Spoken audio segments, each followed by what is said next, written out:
नमस्कार, news India में आपका स्वागत है। मैं हूं आपके साथ उमंग। अब आइए शुरुआत करते हैं बुलेटिन की प्रमुख खबरों से। राजस्थान विधानसभा में बीजेपी अब किसानों की कर्जमाफी के मुद्दे को प्रमुखता से उठाएगी। विधानसभा में हुई बीजेपी विधायक दल की बैठक में जनता से जुड़े कई मामलों को उठाने की बात की गई, लेकिन सबसे ज्यादा चर्चाओं में जो मामला रहा वो था किसानों के मुद्दे पर भाजपा का सदन से सड़क तक हल्ला बोल अभियान। बीजेपी पार्टी स्थगन प्रस्ताव के जरिए इस मुद्दे को उठाने की तैयारी कर रही है। तमाम भाजपा विधायकों ने इस मुद्दे पर एक राय बनाई। भाजपा का कहना है कि सरकार बनने के 10 दिन में कर्ज माफी की बात कहने वाली कांग्रेस अभी तक कर्ज माफ नहीं कर पाई है और ना ही अभी तक स्पष्ट किया है कि किसानों की कर्ज माफी के क्या मापदंड होंगे। इससे पहले भी भाजपा प्रदेश अध्यक्ष मदन लाल सैनी से लेकर तमाम प्रमुख नेता इस मुद्दे पर बयान दे चुके हैं। बहरहाल अब तय है कि इस बार किसानों की कर्ज माफी के इस मुद्दे का भाजपा राजनीतिक लाभ भली भांति उठाना चाहेगी। कारण साफ है कि एक तरफ लोकसभा चुनाव है तो दूसरी तरफ विपक्ष में बैठी भाजपा को पहला मुद्दा भी मिला है। देखना होगा कि विधानसभा का यह सत्र कितना हंगामेदार रहता है।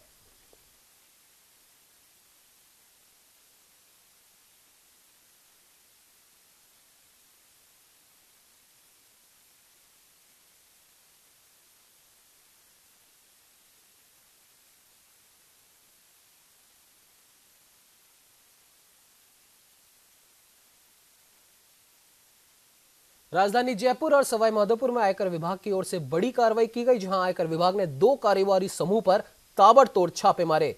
जानकारी के मुताबिक 28 ठिकानों पर आयकर विभाग की टीम पहुंची और कंप्यूटर समेत दस्तावेज भी खंगाले गए। वहीं 200 आयकर कर्मी और 100 पुलिसकर्मी इस टीम में शामिल रहे। बताया जा रहा है कि करोड़ों के काले कारोबार उजागर हो सकते हैं। दरअसल यह छापेमारी एडीआईटी कोटा रीजन की ओर से की गई।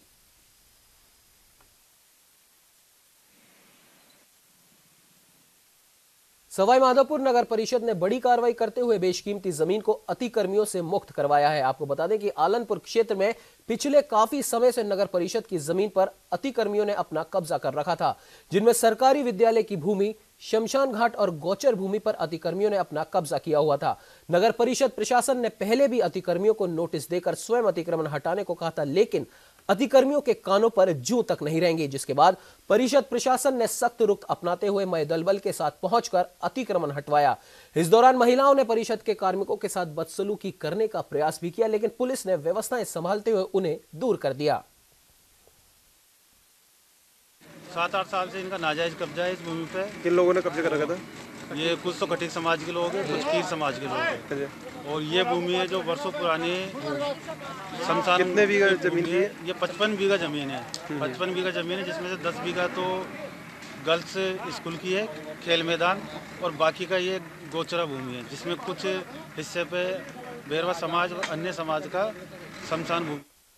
पाली के देसुरी उपखंड क्षेत्र के माटपुर ग्राम पंचायत के तिकी रोड पर भैरोबा की धाड़ी में अवैध रूप से सरकारी भूमि पर दिन रात हो रहा था अतिक्रमण। अतिक्रमी गजेंद्र सिंह पुत्र लाल सिंह ने बरसाती नाले के अंदर भी निर्माण कार्य कर दिया और आम रास्ता भी रोक दिया, जिससे ग्रामीणों को आवागमन में भारी परेशानियों का सामना करना पड़ता है।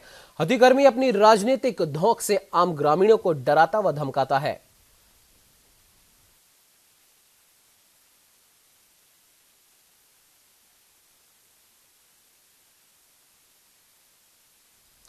एक बार राजस्थान के श्रीकरणपुर में ज्ञान ज्योति महाविद्यालय के सरकारीकरण की मांग सुलगने लगी है। दरअसल सरकारीकरण की मांग को लेकर एआईएसएफ के बैनर तले छात्र नेताओं ने प्रदर्शन करते हुए उपखंड अधिकारी रीना छिपा को मुख्यमंत्री के नाम ज्ञापन सौंपा, जिसके चलते सरकारी महाविद्यालय की क्लासें राजकीय उच्च माध्यमिक विद्यालय के 4 कमरों में लगाई जा रही हैं। यहां पर न तो कोई सुविधा उपलब्ध है और छात्रों को भी रोज परेशानियों का सामना करना पड़ता है।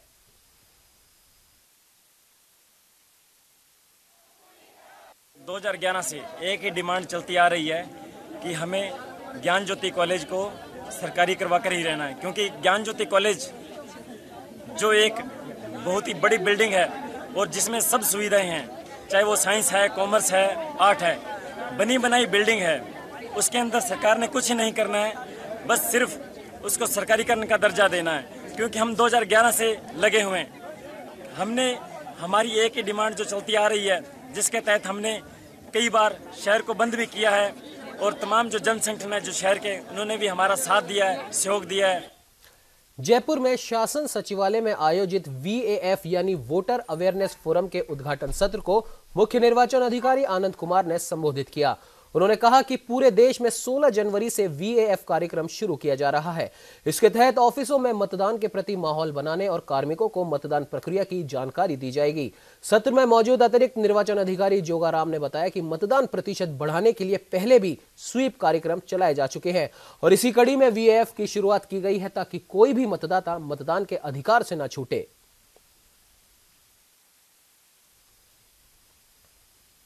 हनुमानगढ़ के NRHM संविदा कर्मियों ने मुख्यमंत्री के नाम जिला कलेक्टर को ज्ञापन सौंपा और 2013 में संविदा पर लगे कर्मियों को राज्य सरकार के अधीन समेकित वेतन कर सभी परिलाभ राज्य कार्मिक के अनुरूप देने की मांग की। साथ ही चेतावनी दी है कि अगर उनकी मांगे नहीं मानी गई तो वे आंदोलन का रुख अख्तियार करेंगे। वर्कलोड परमानेंट स्टाफ है उतना ही है, हम उतना ही काम कर रहे हैं, लेकिन हमें 6300 पे रखा गया है। लेकिन परमानेंट स्टाफ की हमारे से सैलरी 2-3 गुना ज़्यादा है। हम चाहते हैं कि 2018 तक जो भी सुविधा कर्मी है उनको सभी को परमानेंट किया जाए। अजमेर के सुभाष नगर क्षेत्र के बाशिंदों ने घर बचाओ संघर्ष समिति के बैनर तले रेलवे ट्रैक पर बैठकर प्रदर्शन किया। आपको बता दें कि प्रदर्शनकारियों का गुस्सा डेडिकेटेड फ्रेट कॉरिडोर कॉर्पोरेशन की ओर से घर का कब्जा लेने को लेकर था। मालूम हो कि DFCC लगेज के लिए नई रेलवे लाइन बिछा रही है। काफी हद तक ये काम भी हो चुका है।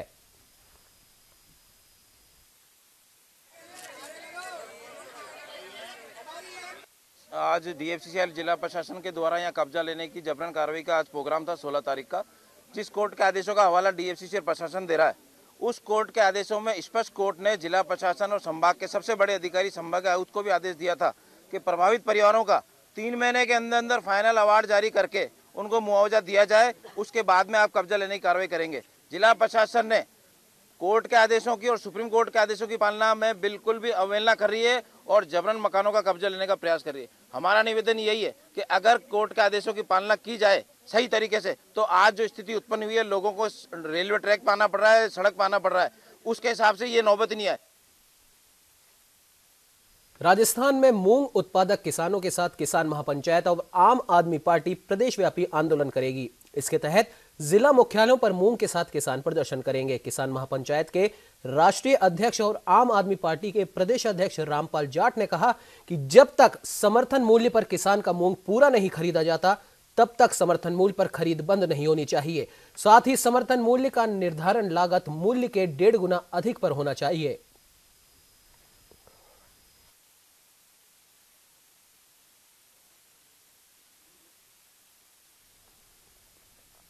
बीकानेर में पुलिस ने जैतपुरा निवासी भवानी सिंह चारण को अपनी पत्नी चांद कंवर को तलवार से काटकर मार दिया। आपको बता दें कि भवानी सिंह की पत्नी अपनी बहन के घर कांकड़वाला आई हुई थी।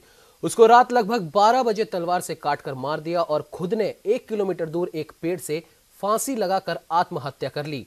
सूचना मिलने पर लूणकसर थानाधिकारी अशोक विश्नोई मौके पर पहुंचे और दोनों शवों को कब्जे में लेकर मोर्चरी में रखवाया। पुलिस घटना की जांच में जुट गई है।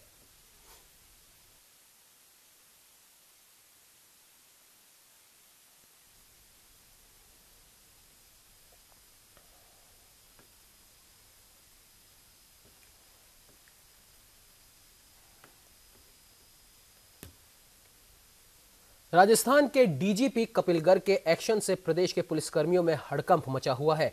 डीजीपी के डिकॉय ऑपरेशन के तहत पुलिस के व्यवहार सहित भ्रष्टाचार पर टीम नजर रखेगी। टीम ने जयपुर ट्रैफिक का स्टिंग करते हुए 2 हेड कांस्टेबलों को रुपए लेकर कार्रवाई करने पर निलंबित कर दिया।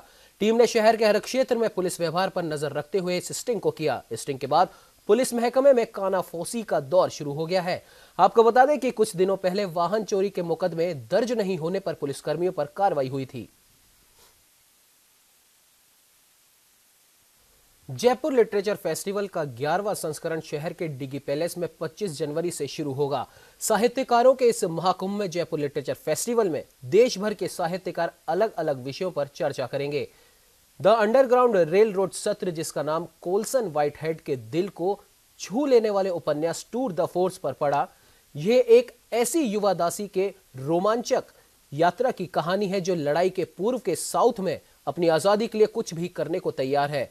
इस उपन्यास को 2016 में पुलित्जर पुरस्कार से नवाजा गया। इसके लेखक, हम आपको बता दें कि इसके लेखक पहली बार साउथ एशिया आ रहे हैं और वह उपन्यासकार कनिष्क थरूर से बात करेंगे।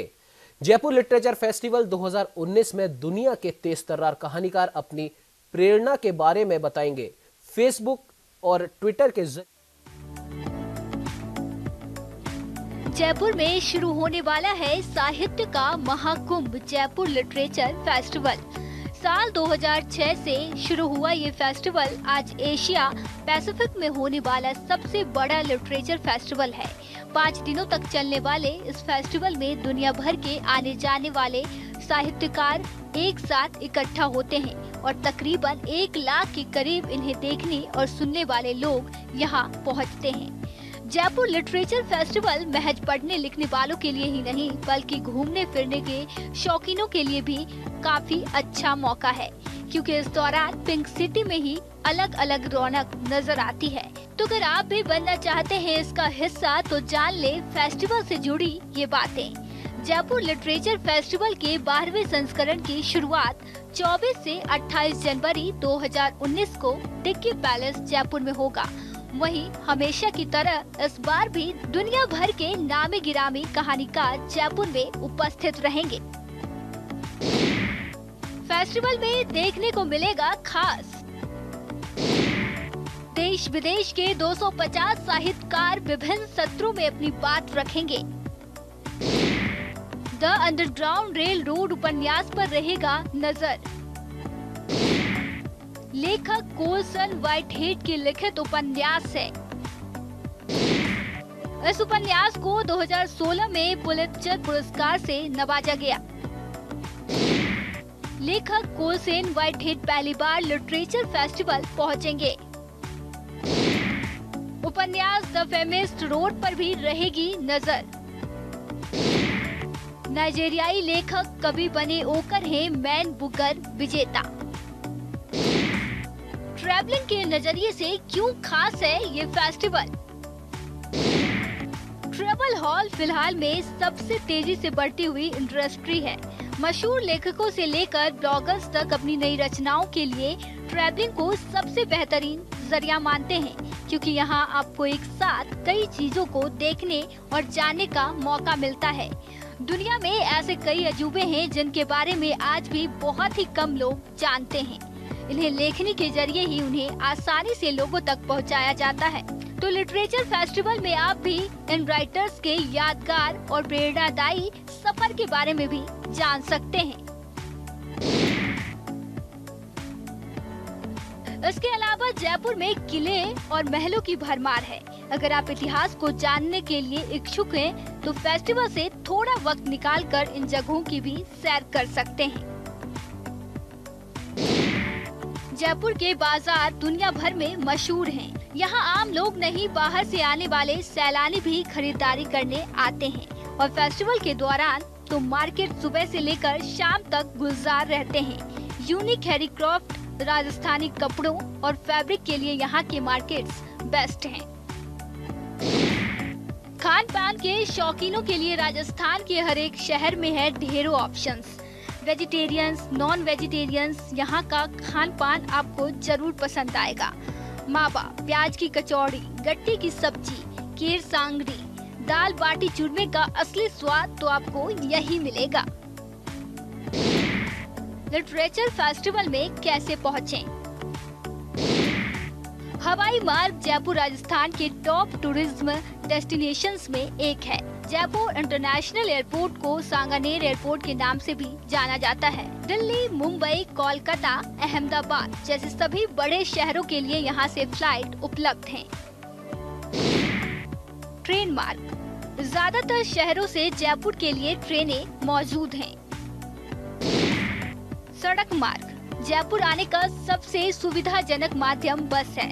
राजस्थान के सभी मुख्य शहरों से जयपुर के लिए एसी और डिलक्स बसों की सुविधा मिलती है। इसके अलावा और भी दूसरे शहरों से आप यहां तक बस द्वारा पहुंच सकते हैं।